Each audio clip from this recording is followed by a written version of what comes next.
bal ku soo dhawaada warbixin aan idinku hayno ninka la yiraahdo Maxamed Deeyow ee ka duubay muuqaalka fadeexada ah gabadhan miskiinta ah ee la yiraahdo Cayuune Qorox oo kamid ah gabadha ugu quruxda badan ablaha Soomaaliyeed wuxuu u quuri waayay quruxdeeda wuxuu u quuri waayay sharafta iyo sumcadda ay ku leedahay guud ahaan Soomaalida waxa uu ka doorbiday inuu ka duubo muuqaal fadeexa oo ku dilayo sharafteeda iyo dumarnimadeeda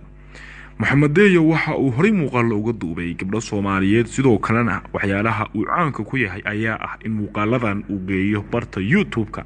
ama barta social media ee Facebook, Twitter iyo waliba Instagram-ka hadii qofka uu ka duubayo uu siiyo kharashaad waa uu la macaamilaya balse qofkii siin waaya lacag waxa uu isku dayayaa inuu ugu hanjabo inuu dhigayo baraha bulshada waxaanu la xiriirnay isla markaana aan khadka taleefanka ku wareysanayna wiil la dhashay Cayuune Qorox oo sheegay inay hadda ku sugan tahay xaaladii ugu dambeysay isla markaana ay doonayso inay isdaldasho oo naftiisa ka siibto taasina ay ku kaliftay muuqaalkii fadeexada ahaa ka waran nooga warbixi qaabka ay hadda xaalad hay ama sida nolosha hadda ay ku sugan tahay walaalo Cayuune bal nooga waran wariban waa mahadsantahay Axmed wiilka la dhashay Cayuune waa iska dhahan dadka laakiin magaceeda caadiga caaliyo waaye marka wallahi hadda gabadha waa iska dhibantahay mataqaana walwal haya marka maantana mataqaana xaafad qolka kama soo dhicin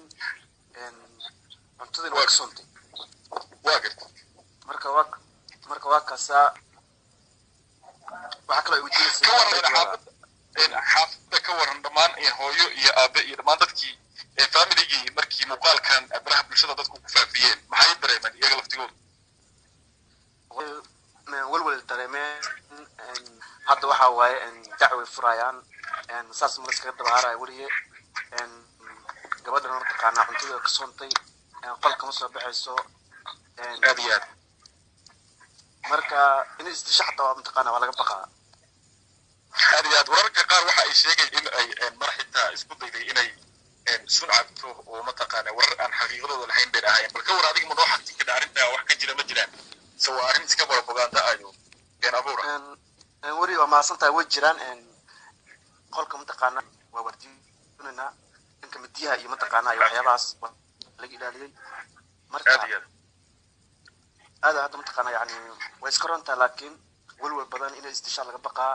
cunto ma cunayso cunteena waa ka soontay waa kaasa adduunyada waa iska hawlo badan tahay maanta aad baan waxaan nahay arrintaas idin qabsatay ka family ahaan iyo mataqaana kan ahaan aad baan idin ka cabarinaa waxaan rajaynaynaa in arrintaas xagee ku ogaateen ninka ka duubay muuqaalka ama ka duubay ma ogaateen mise weliba ku daba jiraan wariye waa ogaanay gabadha ayada noo sheegtay waxay dhahday Maxamed Deeyow waaye ayada gabadha noo sheegtay hal mar ugu